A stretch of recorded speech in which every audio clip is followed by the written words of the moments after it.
What's going on, everyone? Welcome back to the channel and welcome to another episode of How Good. I'm joined with the esteemed Andrew Hodkinson of Cultaholic.com. Andrew, how are you getting on, my man? I'm good. Thank you very much. Thank you very much for having me on here as well. It's really nice to be here. Of course. I'm slowly making my way around Cultaholic because I interviewed Ross for a college project back in November. And it didn't end up going out till January, so it was just sitting out for ages. But it's out. So I'm making my way around, and I'm joined. I've got you now, number 2.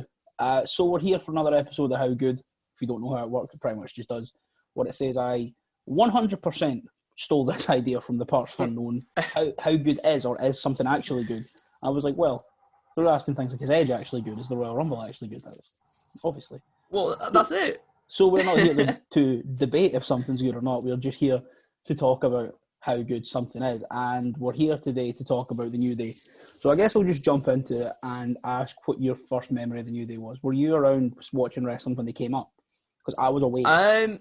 Yeah. So I was around, obviously, when Kofi was doing all his Intercontinental Championship stuff as well, when they're all just single guys, Big E in NXT and stuff, and them all coming together. And I remember, I used to like Kofi Kingston and stuff, and I used to like Big E in NXT. Big E in NXT is one of the best iterations, I think, of Big E. Just unbelievable. And then when they all came together, I was excited because obviously at that point, they're all dwindling a little bit, not really doing anything, not being able to reach their full potential.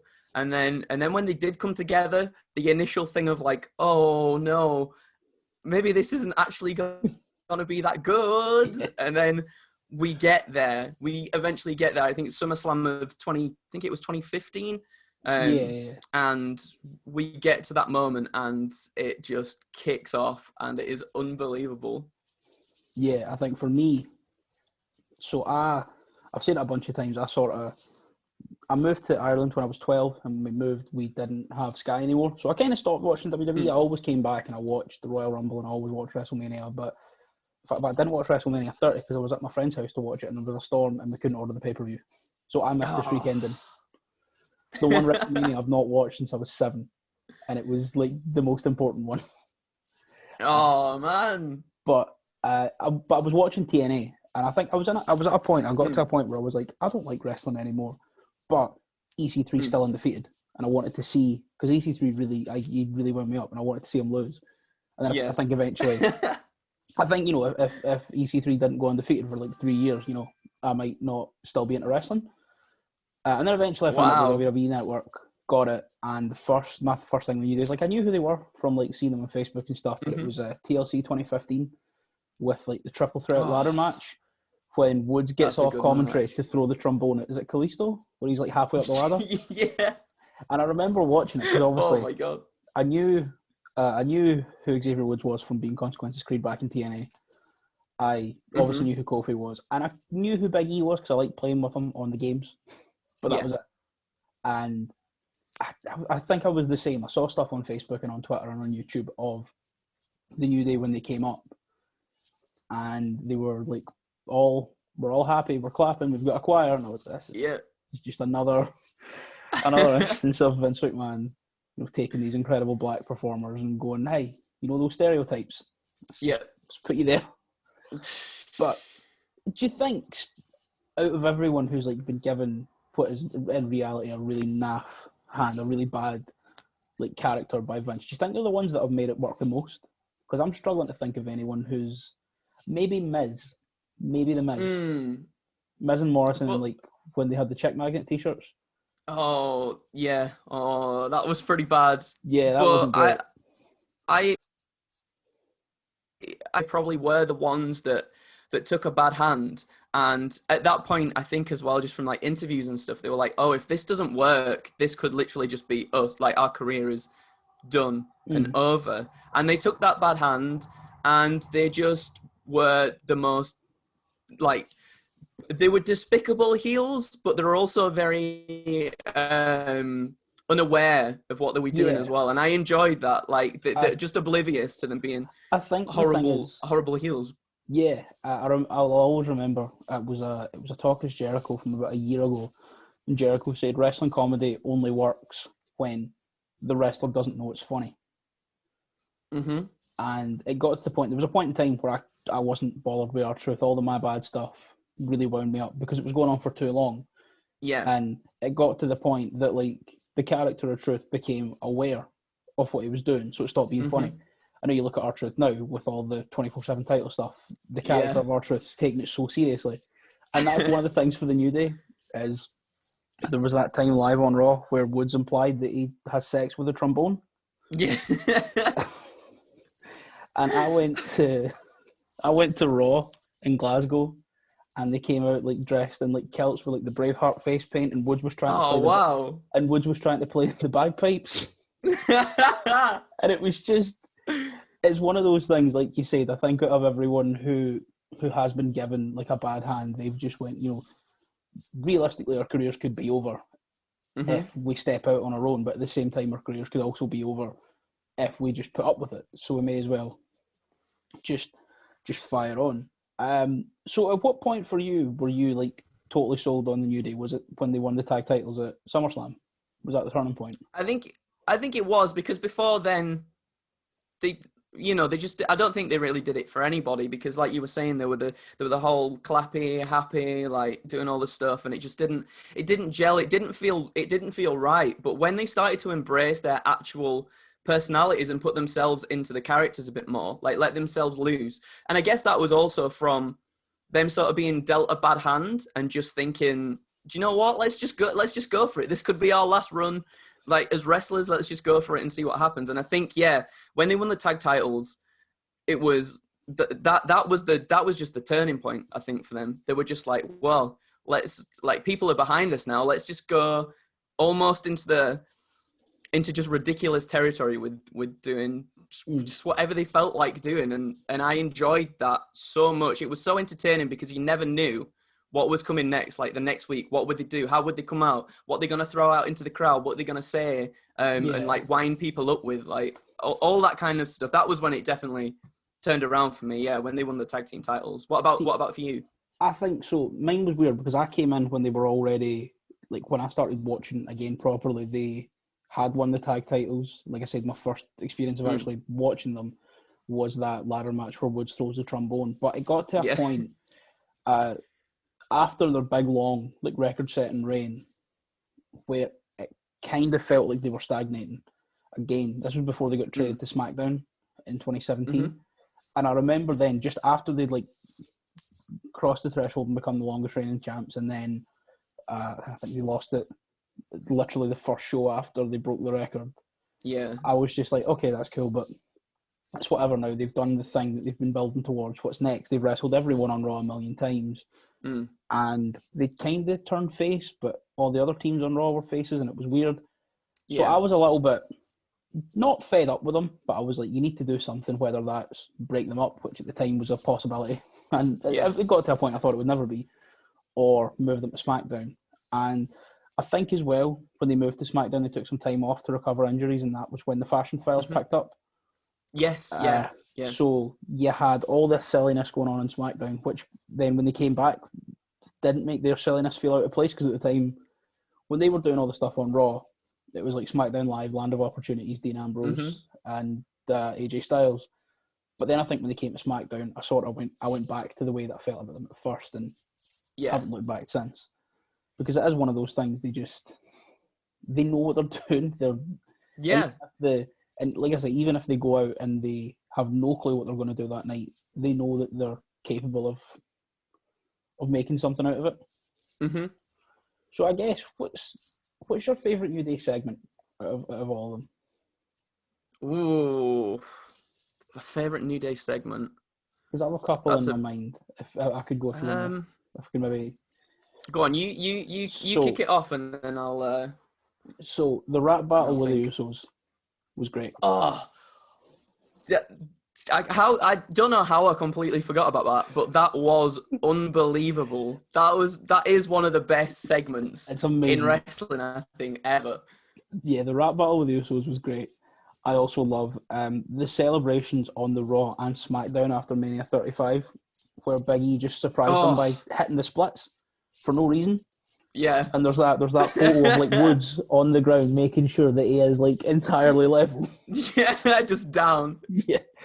And then I think for personal reasons I mentioned it before. It's just it was before Survivor Series in 2016, and they're running down the tag division, and they're all just stood there, and Woods has just got the bagpipes just over his shoulder.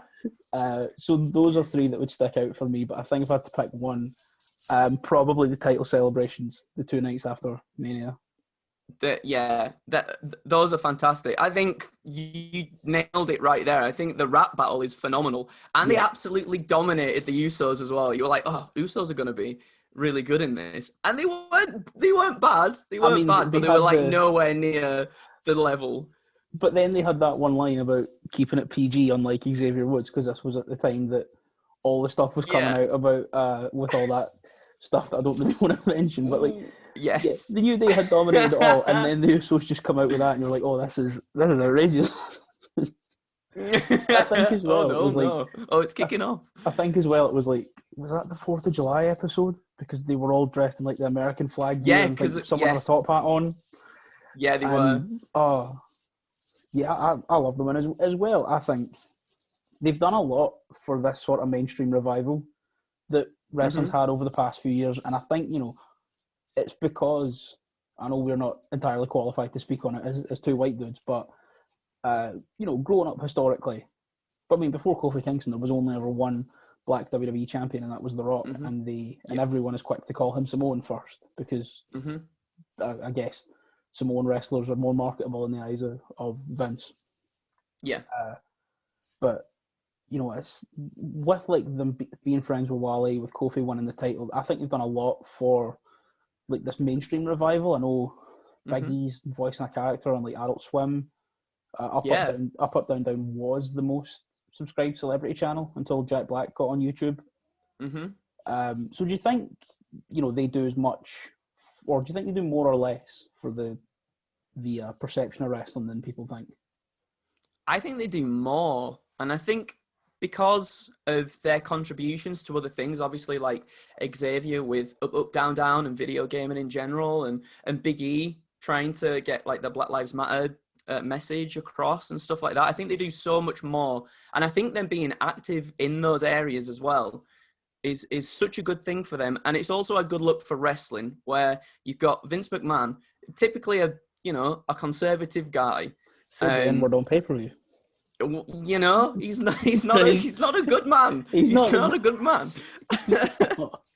But I always say, because I struggle with my relationship with Vince McMahon, because Vince McMahon, I hate him. Mr. McMahon, anytime I hear that music, I'm like, I'm turning on the TV. I want to know.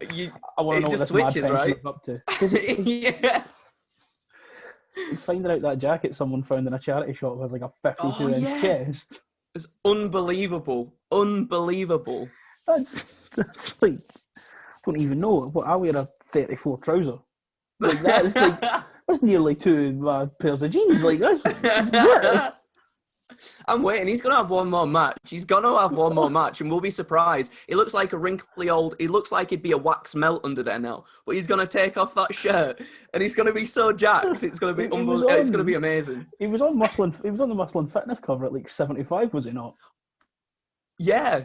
Oh, I don't understand how he manages it. And now he's looking a lot older as well. So I just don't know where he gets it from. I think he's going to live forever, Oh yeah, I think he's going to be preserved. Because his mum's 104 and she's going strong. No way! I didn't even know that. I always see on Twitter that his mum's like still kicking around at like 104 or something. Wow! But I always remember. We'll get back on track than you do. This is called the insanity of Vince McMahon. I always remember. I think it was the Big Talk is Jericho tell-all when Moxley left. And he was like, I remember coming back from a night out at 4 a.m, stumbling into the hotel blind drunk, and there was Vince on his way to the gym, and he was like, oh, you coming to lift weights with me? He was like, I'm going to be honest, I'm just back from the bar, no chance am I going to lift weights. Oh, what a psycho. But you just sweat it out. You sweat it out, wouldn't you? You just go to the gym with him, go on, then I'll push them all out, lad, go on, it'll be fine. I'd be terrified to spot Vince McMahon. I'd be absolutely terrified. If you mess up anything, he'll kill you. Done. Yeah, that's me finished. Back to what we were saying about the New Day and their sort of perception or Vince's typical perception of black wrestlers hasn't always been the best. No, definitely not. And I agree with what you're saying. Like, the fact that they've been able to come in and do all this, and like I say, I went nuts at Kofi Mania. Oh, I went nuts. I cried when they were all picking him up and Xavier dropped him. I started crying. Yeah, It might have been the fact it was like 4 a.m. and I was sleep deprived, but I went nuts. I can't even imagine what that felt like to a young black kid, or even like an adult who's been watching wrestling for years and they've never seen exactly representation like this. And all just the whole lead up to that as well. With I watched it this morning. The gauntlet match that Xavier and Big E have, the tag matches to get Kofi into WrestleMania, and even that's emotional when they win that. When the Usos are like, "We forfeit, we're out, like we're off," and all that kind of stuff. Because obviously, I mean, it was obviously there to build this emotion in us all leading up to WrestleMania by giving Kofi all these trials and tribulations and trying to not get him there. But the thing is as well, like, Vince McMahon is, whilst he's I don't know if he's a smart man, but he doesn't always make the right decisions. Yeah. So it could have gone either way, I think, with Kofi and Vince. Vince could have easily just like snapped his fingers and then WrestleMania main event would have been changed. Kofi would have been out of that picture. But to see that persevering and him finally get there and finally get the shot that he deserves, because he's a phenomenal champion and a phenomenal wrestler. All three of them are separately. And to finally get there and to get that moment, that is like not only one of the biggest moments in history of wrestling, but also, I guess, speaking as a white guy, I can't speak on behalf of black culture, but that must have been such a moment for black culture to finally see someone represent them at the top of this company that's typically conservative, with obviously Vince McMahon and everything as well. And to see that happen, like that's game changing. That is genuinely game changing. Like, I've been listening to the New Day podcast. I'm going through it now. Like, I was listening to it when it first came out, and then I stopped listening. Then I had a backlog, and it's been a year, so I'm getting through the backlog. But I was listening to an episode a couple of weeks ago. It was one of the early ones. It was one where they were talking about the run through in Kofi Mania. Yeah, and obviously they flipped the whole Daniel Bryan story on it with the whole B+ player. They never went as far as the whole Triple H line of people like you don't get to be world champion. But Kofi kind of said in it, he was like, look, whilst it was obviously implied throughout the whole story that the fight here is that, it's a black guy fighting for the title and that's what's going on, we never explicitly made it about that. And he said the reason I think so many people connected with it is, even if you weren't black, you might be short, you might be a little bit out of shape, you might, be like disabled or anything like that. And he goes, all these things that could disadvantage you in the world, we made it a story of a real underdog overcoming everything. And in the same way, when Rey Mysterio did it for Eddie Guerrero, you didn't really need to have experienced loss to fully resonate and get on board with it. And I think that's exactly a big reason that worked so well, is obviously they were drawing on, the racial tension and the sort of history of WWE. They never explicitly made it that. They said, this could be for short people or out of shape, people who are like out of shape or, can't do stuff. And I think that's a big reason Kofi Mania was so special. I mean, it got to a point, I always think back to this, me and my best friend were watching it. And it's the bit when he does the Daniel Bryan spot, when he grabs his hands and he just starts stomping on his head. And I was like, never in my life did I think I would scream with such joy watching a man who had to retire through concussions get kicked repeatedly in the head. Cave his head in! Go on, get him! Cave his head in! I just remember watching. I know what you mean, though. Like, just such a visceral reaction. Just like, fucking do, man! And then obviously that Trouble in Paradise at the end. So I just recently as well, after listening to that episode of the New Day podcast, my God. I watched the Elimination Chamber. I watched the Singles Gauntlet. And then I didn't watch the Tag Gauntlet. I watched just the Mania match because I was going to watch them all before bed, and then I get really tired and I was like, I'm not going to bed without watching Kofi Mania. So but it was incredible. But all that as well. Oh, sorry, go on. No. Yeah, it was. I was gonna say that Daniel Bryan was the perfect person for Kofi in that moment as well, because obviously with the lead up to WrestleMania 30 and everything, Daniel knew how to play on the emotion of the crowd and stuff as well. He knew he'd been in that situation and he just turned that around and was like, let's just make this the biggest moment ever for this guy that deserves it. And yeah, Kofi and Daniel Bryan just like playing off each other was again I think one of the best feuds we've ever seen in wrestling. I think, definitely. like, just period. Yeah. As someone who was around and watching for both, do you think Kofi Mania was better than Bryan at 30? How would you compare them? Because I know obviously they're very similar stories, but they are. That's a tough one because both are very similar. Both were just like in the mid card and stuff, but both worked incredibly hard to get to where they were to have those moments as well. See, I think for me, and maybe this is because I wasn't watching at the time of 30, and I've gone back and I've watched all that. That doesn't quite hit the same because I know going into it that it's all going to happen. But I think I prefer 35 because we've seen the transition from Daniel Bryan being the person doing it for everyone in the audience, making everyone feel like they can, one day become the WWE champion, to, the final boss. And we've seen him be corrupted by the influence of Vince McMahon and everything else. So I think that's maybe why I prefer it, but that also might be because I wasn't watching when Bryan was making his ascent up the card. Do you know what? I think I would agree. I would agree with that, especially as you just saying the corruption thing there. That was a good point. I was like, oh, that's pretty cool. But yeah, and just it always with Daniel Bryan, I kind of felt like it was always there. It felt like he would eventually get there. But with like the New Day guys, it kind of felt like it was now or never kind of thing. Like, it kind of felt like a little bit, pretty much, I think, see until, I don't even know, maybe, it still didn't feel concrete after the Elimination Chamber. Yeah. And I think it draws a lot of parallels to the stories we hear about Mysterio's title reign, how Vince was like, oh, we gave him the Royal Rumble. That's fans are happy he won the Royal Rumble. So Kurt's going to retain, and everyone backstage have to be like, no, listen. You've made so prominently about the death of Eddie Guerrero, he can't not win the title. Yeah. And I think to me, going through it, it never, as you said, it never felt like a guarantee. Yeah. On you go. Oh, sorry, go on. No, go on. You go. Go on. No, you go. But I think that's the perfect way of putting it. And because it just wasn't a guarantee, that just heightened everything going into WrestleMania. Because can you imagine if Bryan had retained that would have been like the biggest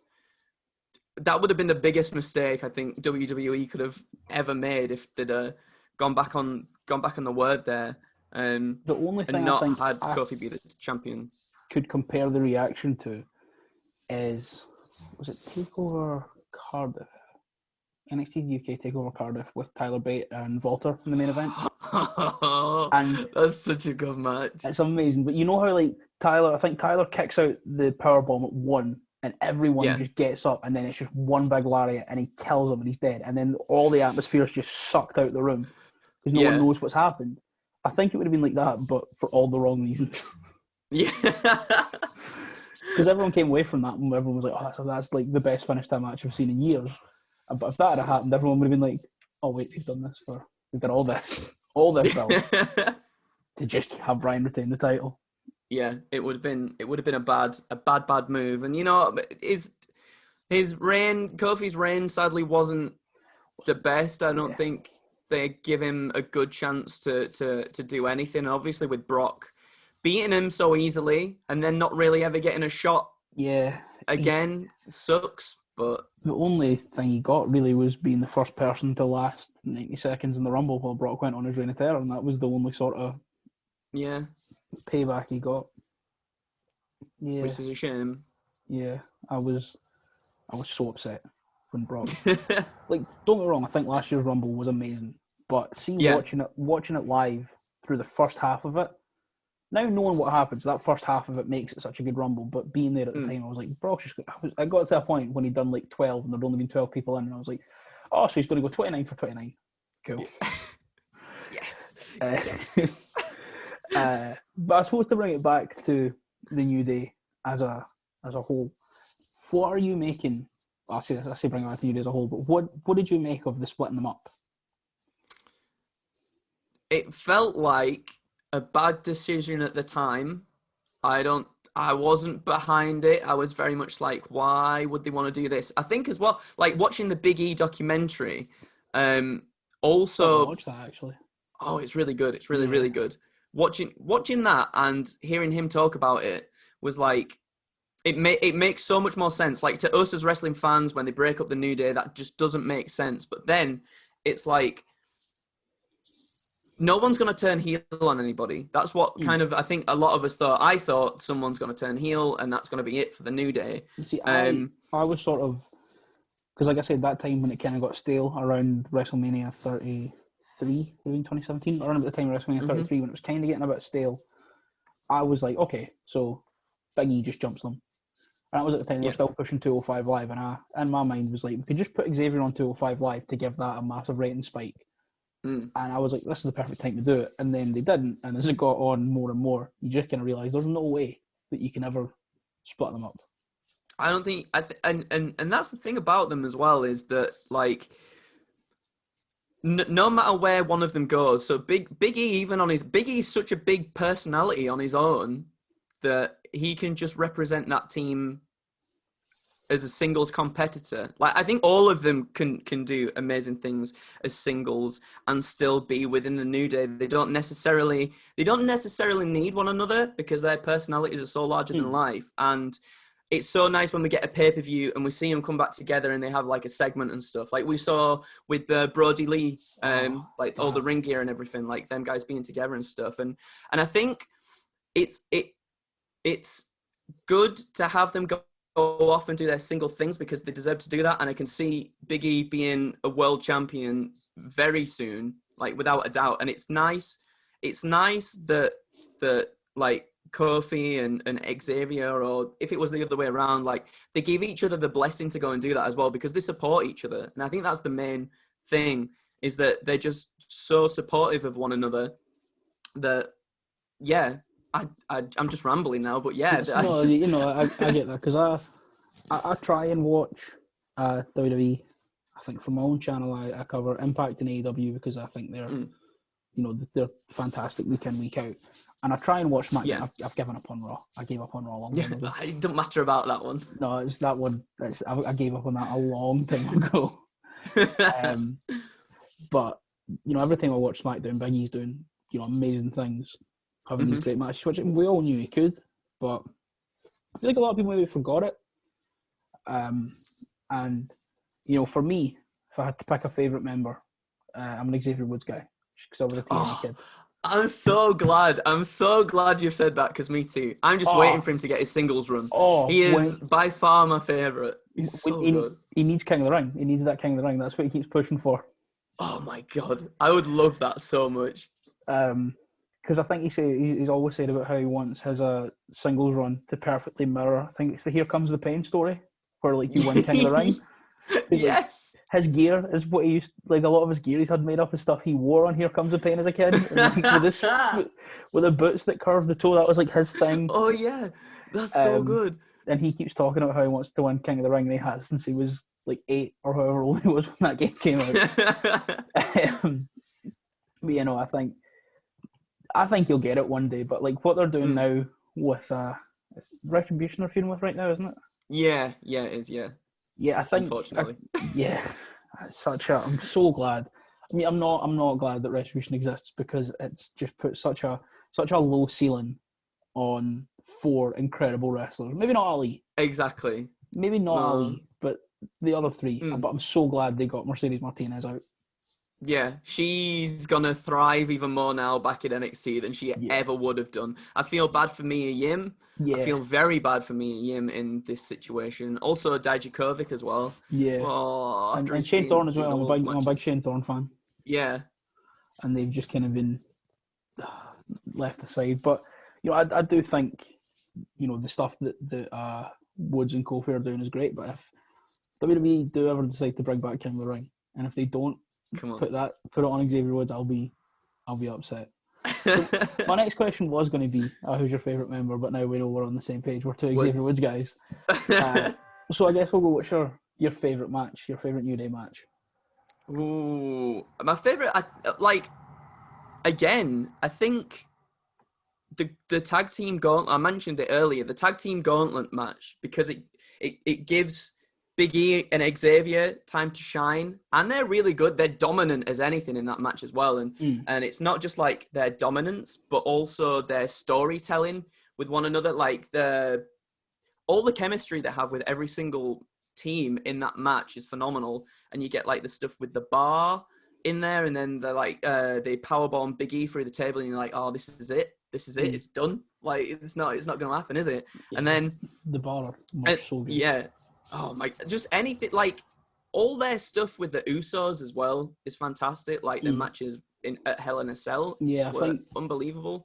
Hell in a Cell might be mine, and I think that's Yeah. because I know we don't see it as much as everyone, but I think the lineup of Woods and Big E might be my favourite because I think out of my top 3 New Day matches I can think of off the top of my head, it'd be the Tag Team Gauntlet, the Hell in a Cell, and then it's the 6-man with the Shield at Survivor Series.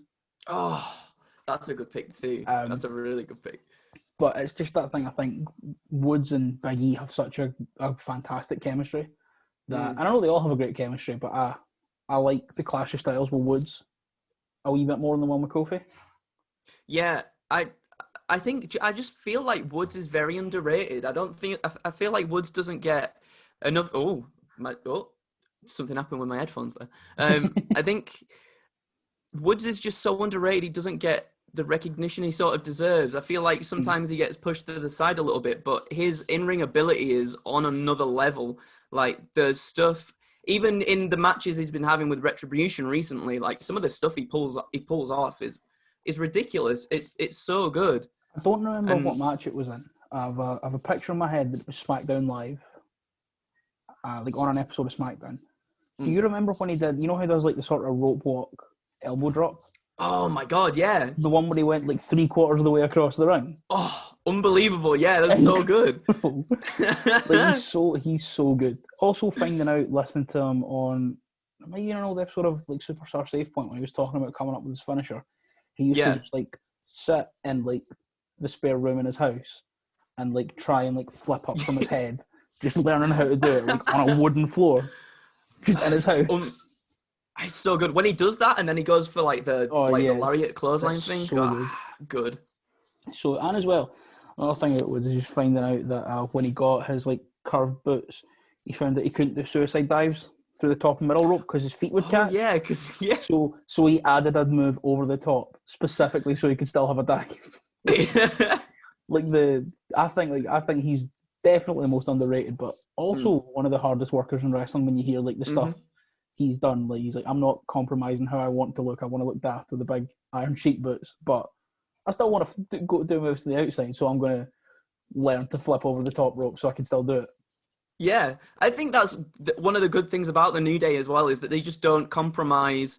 They do what they want to do. I feel like they don't compromise their own personalities and stuff. Obviously, with Xavier loving like all the video game stuff, well, all of them loving all the video game stuff, them coming out in like the Final Fantasy gear and everything like that as well. Like just embracing who they are is such a huge part of who they are as well. And I guess that goes back to like why they resonate with so many of us, because as you can tell, I'm a nerdy boy. I like my video games and I like wrestling, and like that speaks to me when they do stuff like that and they mash it together.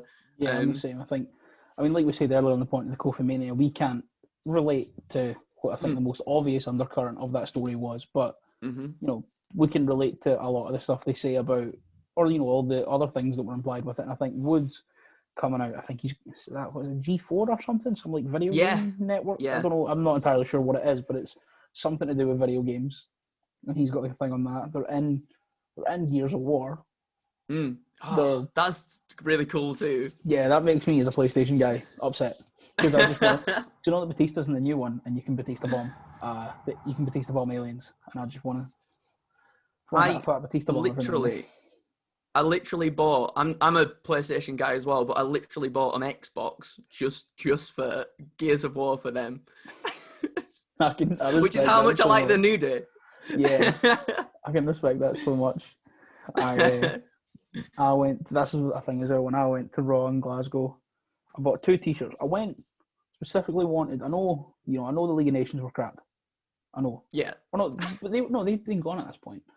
Rusev had another T-shirt out. It might have been his big like star medal T-shirt. Okay, yeah. It might have been that one was around at the time. Oh no, it's just 26. I don't know, but there was a Rusev T-shirt that was floating around, and I was like, I need it. Then I went to Raw, and it wasn't there, so I was really upset. So I bought the Seth Rollins like redesign, rebuild, reclaim one. I got that, and then brought £50 and I bought that for 25. And then there was a big segment with Bayley midway through the show. And it was where the whole crowd just started singing for Bayley, and we just derailed the women's segment by like 15 minutes. If you watch that episode of Raw, it's a 3-minute segment because they went, there's 10 minutes where Charlotte actually can't speak because we stopped singing, and then she lifts the mic and we're like, no, fuck you, we're still singing. We're going to keep going. And then after that match, I went to the merch stand. Or after that, I think it was like a Golden Truth Shining Stars match, and I was like, I'm away. I'm going to the toilet. Yeah. And then as I was coming back, I got that. And then as I was leaving, we walked past the merch stand on the way out, and then I saw they had like the unicorn horns, and I'd somehow missed them the first 2 times, and I was so raging because if I'd have known they had the unicorn horn, if I'd have known they were there, I'd have grabbed it. That's it as well. I actually went to get a New Day T-shirt, and they had none left. They only had like smalls left in a New Day T-shirt. That was my after the Rusev one. I went right New Day. Didn't have any in a size that would fit me, and I was so upset. Because they are just, I know we keep coming back to it, but they're so like weird and mad, and it's, every time they do things like the trombone or the bagpipes or the ice cream or the pancakes, the giant box of bootios, like everything. Speaking of that, I guess we'll move on to the next one. Is what's your favourite like moment, like New Day moment? And I mean, literally going off the Bootios thing, like their WrestleMania entrances are always on another level. And when they came out, I can't remember which one it was now, but when they came out in the Final Fantasy gear and like with where they were pushing like the ice cream truck thing and everything as well, like my God, that was when they hosted, wasn't it? Yes, it was. Yeah, that's the one. Yeah, and stuff like that just pops me so much. Going back to being like a massive nerd, like just things like that pop me so much. So I always look forward to when they like a part of a WrestleMania, all 3 of them together, and they get to just go like all out and stuff like that. So always, and they always find some like unique way of coming out as well. Like obviously the boot in a box of Bootios. That was mind-blowing that they could like even do that and get them in there and then push it over. And have you not seen? Have I not seen? No, how they get them in? No, I don't want to break your wee heart, but they weren't in the box and they tipped it over. Way. They tipped it over and the bottom was hollow, so then they like ran through. No way. I'm sorry to break your wee heart. I was, because part of me as well, I've been thinking this for years, like, how did they perfectly tip it over? Yeah, like, what happened? Why didn't they, like, tumble out or, like, hurt themselves? I only saw the tweet, like, a year ago. So I had went for 4 years, just under the impression that they were just in that box. They got in, they get shipped out to the stage, and they were like, right, let's just nudge in it, make it fall over. Oh, I was today years old when I found that out. Yeah. That's insane. Still, I'll pretend. Yeah, well, we can all just live in the safety knowing that they were just trying to bonk it over. I think for me, as we've said a lot of times, I like how they elevate each other, and I really like how they get involved in Kofi saving himself from the Rumble. Yeah. So there was the time. Yeah. There was the time where like him and Woods did like the sort of roll through thing, and then one of his feet touched because Woods kind of slipped out. There was that, which wasn't great. There was the time he got thrown over the top and he just landed on Big E's shoulder and they did laps around the ring. That was cool. But my favourite one is when he lands on Woods' chest and he brings the plate of pancakes over. That is the best one, yeah. And then like the So fact good. as well, they just basket toss him up into the ring and over Jinder. It was so good. Unbelievable. He gets so much height, like It's so insane. much height when they chuck him up. I'm going to be honest though, I don't think Woods was doing much to that. That's 90% Big E getting him up that high. It's got to be, yeah. Yeah. Without a doubt. Excuse me. I always wonder though, like, because stuff like that's got to be so hard. Where he's like running along the like the barrier and stuff as well. Yeah. Like, I'm always like, don't slip. Imagine if he slipped and just messed it up. That's what we'd all talk about. We wouldn't talk about like how amazing the previous ones have been. It'd be like, oh, do you remember that one where he messed up? And it's like, a bit like that'd be a shame. Well, it's you talk about the finish to Revolution on Sunday. That to me, I've got a theory though. I think they can save it. See if they like keep testing it and make sure they get it right. Well, it's tonight as we record this, so this comes out on Saturday, but we are recording this on Wednesday. So it might still happen, but me and my flatmate, we've got a theory that Mox is going to come out at the end of the show, and he'll be cutting a promo and he'll be like, you know what, man, Kenny Omega tried to kill me, but guess what? He can't build and explode. Bang! Just out of nowhere. And then he's dead. Just blow up the ring, don't give We find any... Moxley's head. rolls away. Yeah, that's it. That's the end. It like rolls away, and that's the end of the show. But like we said about Revolution is, you know, that might be one of my favourite wrestling pay-per-views I've ever seen. It was such a good show from start to finish. Mm-hmm. But no one is talking about Christian Cage. No one's talking about Ethan Page. No one's talking about Maki Ito. Everyone is talking about the few sparklers. Mental. It was like it was just like a very cheap local park light show that bit. But I know what you mean, because it was like top to bottom. I'm an old sleepy boy, right? I watch the pay-per-views live and I'm gone halfway. But like that kept me going because it was such a good show top to bottom. Like even the buy-in, even the pre-show was really, really fun to watch, and seeing Maki Ito come out and stuff like I'm really excited for Maki so Ito. good. But yeah, I think we all are. Revolution messed me up because it's usually on a Saturday, so I'm always fine. I emailed my lecturer on the Monday after the Royal Rumble and was like, not feeling well, so yeah, sorry about that.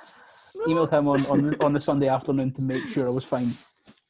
And I had an assessment on Monday morning. I was like, this is important. Oh, no. This is important. But Exploding Barbed Wire Deathmatch. So I set alarms for like, I think the assessment was at 10.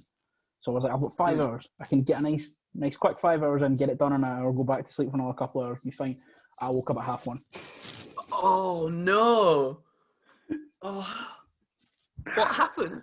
I just sent him an email and was like, sorry, Roddy, slept in. He was like, oh, don't worry, you can just do it next week. And I was like, easy. Look at that. We're flying. I just sent him this like, really like grovelling email. I was like, I'm really, really sorry. I just woke up and it was 1:30. The sparklers were worth it in the end after all. Exactly.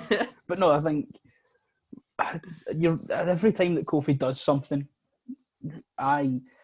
especially that one where he ran along to jump, because he'd already been like put. I think Ziggler says the Rumble's the only night of the year he tapes his hands because he's coming in all the time, holding on. I mean, Austin was famously meant to be in the Final Four in 95, and then he slipped, and then Vince just like derailed his push for a whole year because he was upset about it.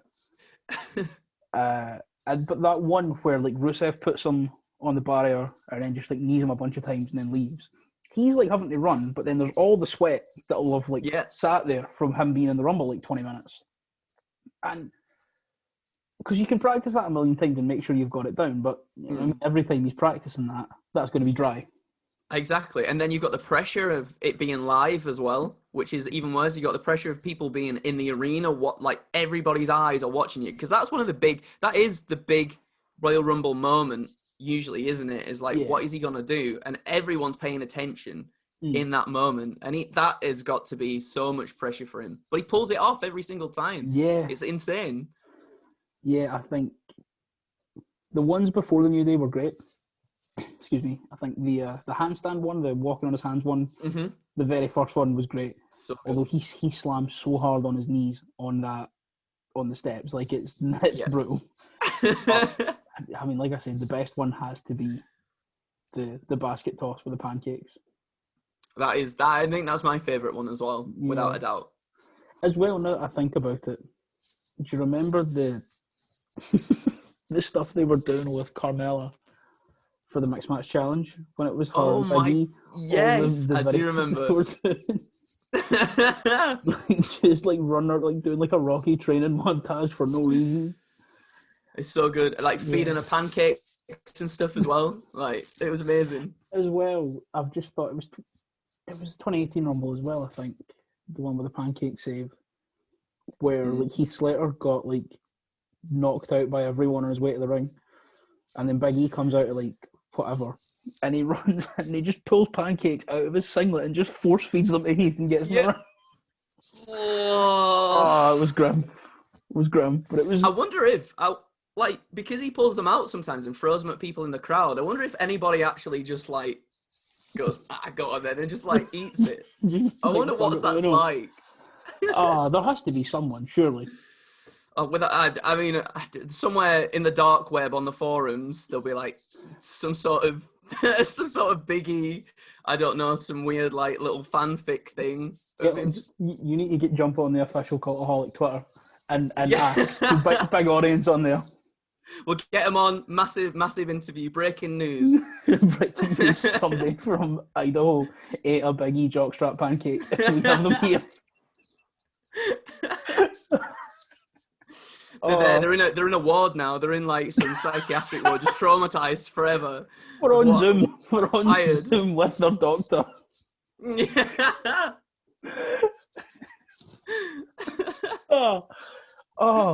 I had a feeling this was going to get silly talking about the New Day, but I didn't think we'd get to jockstrap pancakes. Well, you never know where it's going to go with the New Day. Exactly. You never know. That's the good thing about them. To truly pay tribute to them. I guess I'll round it up with a few more closing questions. So obviously, they are Hall of Fame class leader. Yes.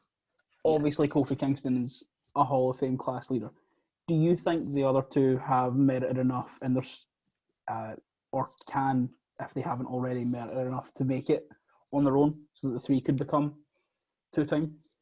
I genuinely think so. I think Big E's on his way now, just with his singles stuff. And I think it's only a matter of time. And I really hope they do as well. I think it's only a matter of time before Xavier gets his time to shine, and really just let everyone realize how good he is. I think that's the thing. Obviously, it's who Vince is big on at the time, and I guess if Vince isn't big on someone, it's a shame that they don't get time to shine. Obviously, we've seen that with like Aleister Black and stuff, and we've heard that Bo Dallas is back in catering and everything as well. And you remember it's like you think as well that Vince being so high on. Although Cedric Alexander's turned it around now, joining the Hurt Business, but there was that period of time where he went from wrestling AJ Styles in 20-minute matches to, he's not been on TV for 3 months, and Humberto as well. Yeah, Humberto. Oh my! I completely even I forgot about Humberto, but I really liked him. I thought he was fantastic. But I mean, to get back to the New Day, I think if we get fun, fire alarm going off. Oh no! Are you all right? It's through in the kitchen, so. Oh, wow, that's all right. That's all right. There's a whole hallway between us. Someone's making pancakes. They're gonna put them in a jockstrap. I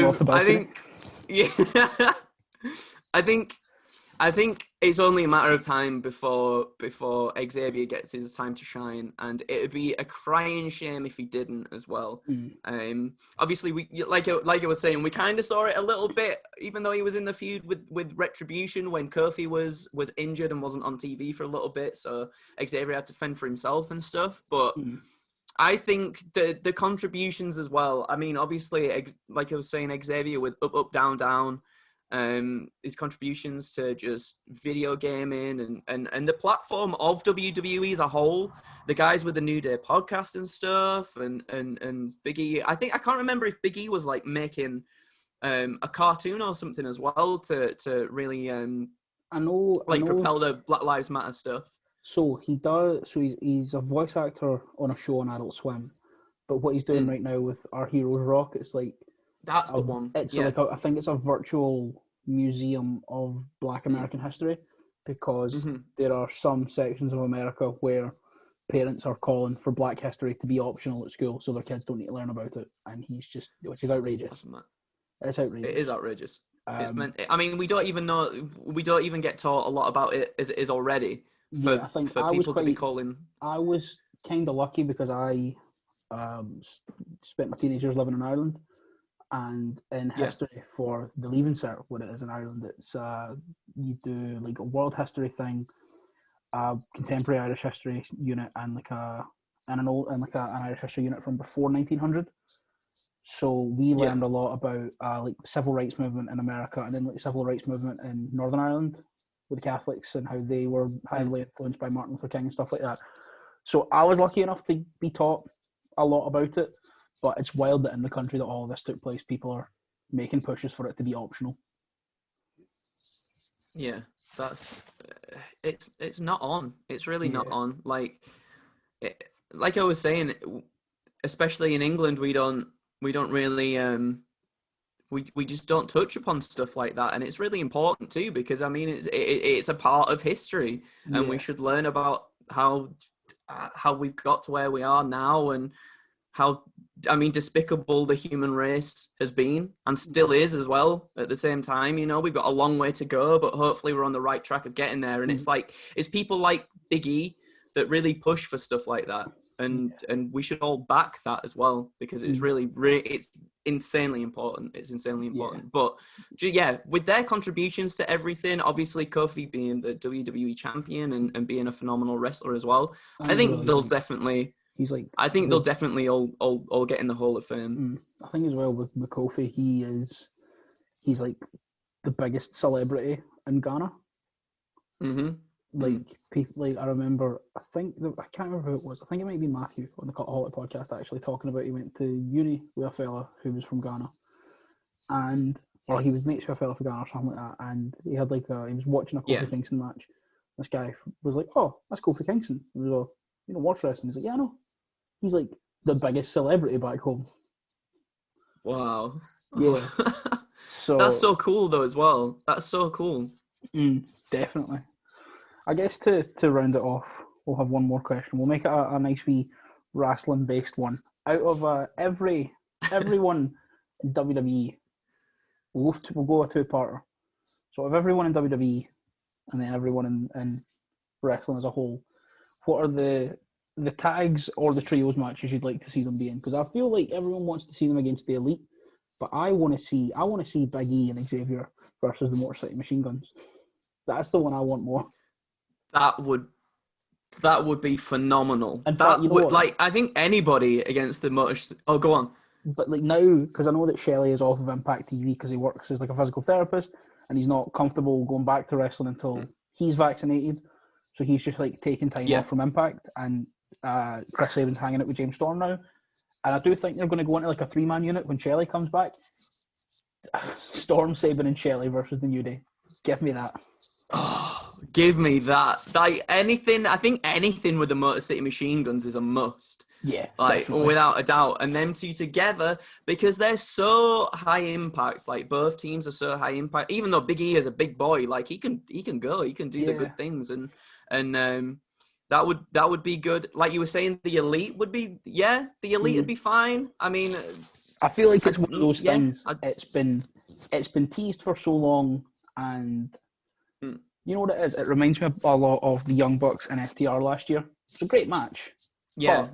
But all the hype around it for years, and the fact that it didn't outdo the match that the Bucks had with Hangman and Omega at the start of the year, just took the wind out of the sails a little bit. I think with WWE as well, British Strong Style, love to see them. That would they are 1,000% my favorite of all the stables in wrestling, and those three together, especially now with Trent Seven getting leaner to go after that cruiserweight championship. And I hope he does it as well, because he deserves it. Like those three together would be, or those six together would be. I don't know if Trent Seven can get down to 205 because I've met him. I mean, he's. I mean, I think, you know, in typical wrestling fashion, they're going to sort of give it a little bit of leeway there. I suppose though, according to Triple H, Buddy Murphy was a shoot 205. So, and he looked. I remember Edge famously asking him. No, it was when they had Drake Maverick on, trying to be Spud on the Edge and Christian podcast. He was like, "Are all the weights a shoot because you're the GM?" He was like, "Yeah, they're all for real." And he goes, "You sure?" Buddy Murphy's up on 255 live. But because I was thinking, because when he said he was going for it, I was like, I've met him, and like he's a little bit taller than me, but he's really like wide built, like just in general. He's just such a big unit. Big boy. He's a big boy. But is there anyone left in WWE you think they've maybe not got a chance to wrestle yet, or you maybe want to see do it again? Oh, that's a really good question.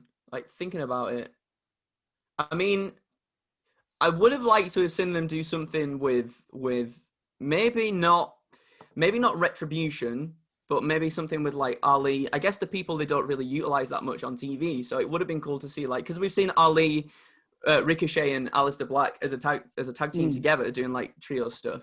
If they'd have been able to like get them into like an official thing and then put them with the New Day, I would have liked to have seen that. I think that would have made for some unbelievable matches. Like, yeah, I think. But maybe we will get that. Hopefully. I mean, Kofi's been around for so long that he's wrestled a lot of people, and it's the same for Big E as well. I mean, he's not a trios, but if like the Undisputed Era was still together and we could have got like Roddy Strong and Bobby and Fish and stuff together and have them go against the New Day, that would have been cool too. I would have been down for seeing that. Yeah. Yeah, I guess the one takeaway from this is the last question of this is always, it's just quite simply, how good is the New Day? And realistically, the best. They're the best thing. For my money, that's happened to WWE in a long time. And yeah, I guess that's it. Unless you've got any final thoughts, any words of love for the New Day, in case they ever find it. They're just like, it's especially now in COVID times. We are in COVID times. They're still just like a ray of positivity on TV that, like, you look forward to watching them, because like no matter how rubbish things might get throughout the week, you come to SmackDown, you go to Raw or SmackDown now, and you see them there. Like, it's just nice, and it's nice to see them doing such good things within wrestling and outside wrestling, and they really are. They do just seem like the most genuinely lovely people. And yeah, they are the best. New Day rocks. Come on, everybody. Let's go. Oh, good. All right. So thank you everyone for watching this video. It's been amazing to have you on, Andrew. I've had a great time. Thank you. Thank you for having me. It's been really nice. It's been really nice chatting with you, man. Hopefully I'll get you back on and we can discuss King Xavier Woods. Oh, yes, please. Come on. When he's got that title, when he's got that championship, come on, everybody. Myself and yourself will be here. So now I'll give you the floor to plug away at your stuff on whatever else. Cultaholic Wrestling, YouTube. I'm bad at this. Twitch, twitch.tv/Cultaholic. On a Monday, I do streams where I stroke my head with hand sanitizer and just do ridiculous stuff. This was one question my flatmate asked me to ask you when he saw I got you on. He tweeted it, but he's on private. So, but he asked me. He replied in the little thread. I asked you to come on. He just asked me to ask, how do you get your head so smooth?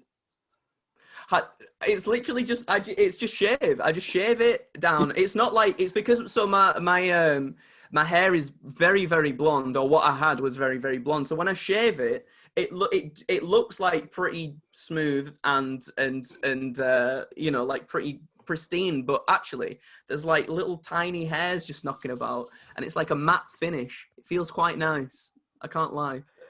Well, yeah, everyone go watch the Monday streams. I was there when Adam Cole raided, when you had the mannequin head in the hoodie, and I've never laughed so hard because I tuned in because I was like, oh, there's a Cultaholic stream one, and I clicked in, and you were fiddling about trying to get everything up, and I was like, this is fucking great.